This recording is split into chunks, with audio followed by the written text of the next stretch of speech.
weapons they are using against you are in your very homes, entertaining you and your children, and gradually indoctrinating you without you even realizing. In today's society, people are spending more and more time engaged with modern media. Television, cinema, computer games, the internet, popular fiction and popular music are an integral part of our lives. Yet these provide a vast expanse on information which you are taking either consciously or subconsciously into your mind. Information on society ranging from ideals and morals and the difference between right and wrong to the way societies and economies should be structured is passed before you every single day. These media play a significant role in providing the basis for determining an individual's view of the world and everything that exists. Thus, any one group in complete control of this information placed on these media will in effect have the power to indoctrinate practically the entire populace of the world to their way of thinking. The methods they use vary, but the goal is the same, to impose their beliefs, their ideology and their objectives on you in such a way that you begin to think of them as your own. Der entscheidende Rat, den ich allen Nicht-Muslimen geben würde, ist der, sich möglichst objektiv über den Islam zu informieren, sich nicht zu verlassen auf die Bilder, die in den gängigen Medien vom Islam vermittelt werden. Das sind fast durchgängig Feindbilder. Das heißt, mein Ratschlag ist der, sich direkt an Muslime zu wenden, in die Moscheen zu gehen, die sich vor Ort befinden und dort mit den Muslimen zu sprechen. Ich habe die Erfahrung gemacht, wenn man auf Muslime zugeht, dass man in sehr informative und schöne und angenehme Gespräche kommt.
He was Muhammad sallallahu alayhi wa sallam.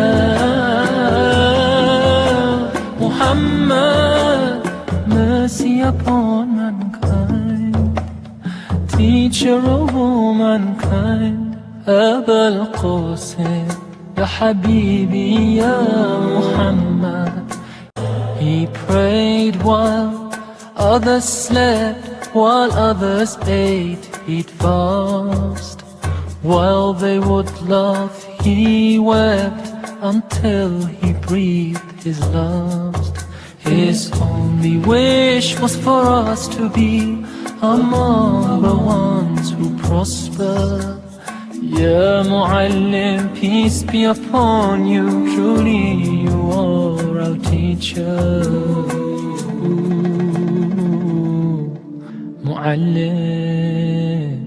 He was Muhammad sallallahu alayhi wa sallam.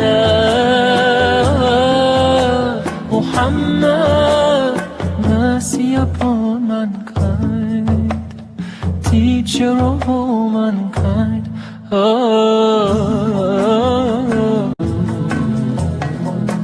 He taught us to be just and kind, and to feed the poor and hungry, help the wafer and the orphan child, and to not be cruel and miserly. His speech was soft and gentle, like a mother stroking her child. His mercy and compassion were most radiant when He smiled. He was Muhammad sallallahu alayhi wa sallam. Muhammad, mercy upon mankind. He was Muhammad sallallahu alayhi wa sallam. Muhammad, mercy upon mankind.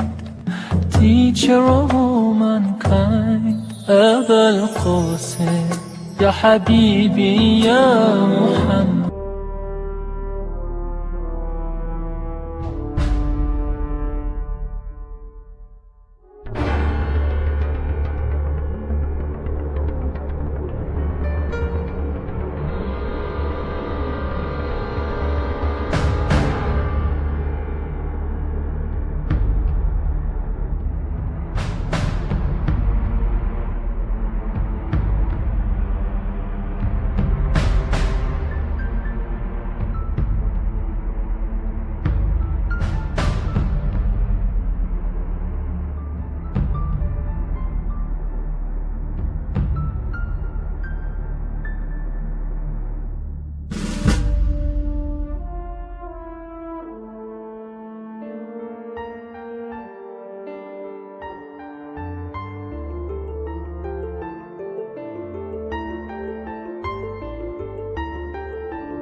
Many international intellectuals were impressed with Prophet Muhammad's personal qualities and expressed it in their writings.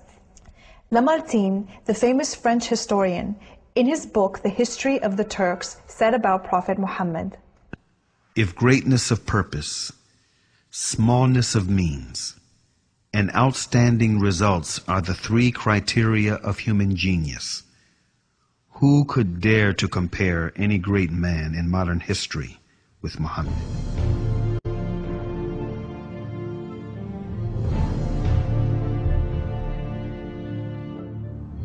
Mahatma Gandhi, the spiritual leader of the Indian independence movement and the pioneer of resistance through mass civil disobedience, said about Prophet Muhammad, peace be upon him, "I became more than convinced that it was not the sword that won a place for Islam in those days in the scheme of life. It was the rigid simplicity, the utter self-effacement of the Prophet, the scrupulous regard for pledges, his intense devotion to his friends and followers, his intrepidity, his fearlessness, his absolute trust in God and in his own mission." Wolfgang Goethe, one of the key figures of German literature and one of the most famous European poets, who was also a painter, humanist, scientist, and philosopher, said about Prophet Muhammad, "He is a prophet and not a poet, and therefore his Quran is to be seen as a divine law and not as a book of a human being, made for education or entertainment."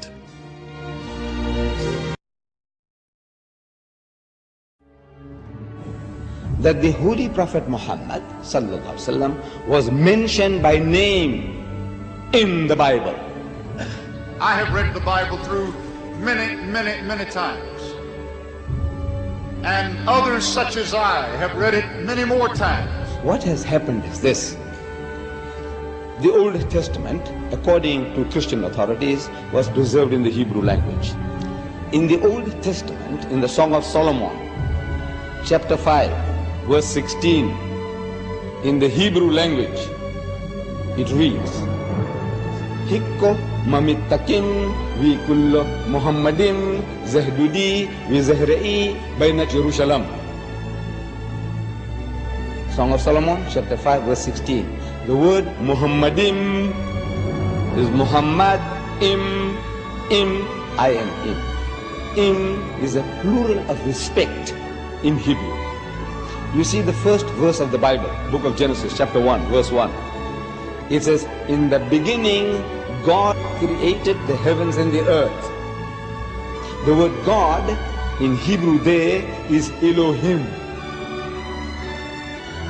In Hebrew, El stands for God. Elah stands for God. Elohim is a plural form to say with awe, respect and reverence. Plural of respect.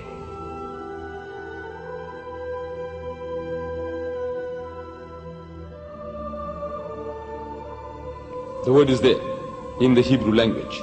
In the original, what they call original, it's there. But they have translated that in English as altogether lovely. So this beloved of mine is altogether lovely, says Solomon. You can't associate with the word Muhammad. You read it 1,000 times, altogether lovely, altogether lovely. Or let's say in another language, the praised one, the praised one. Muhammad means the praised one. But he said the praised one, the praised one. You can't think that he's talking about Muhammad, though Muhammad means the praised one. You have no right to translate names of people.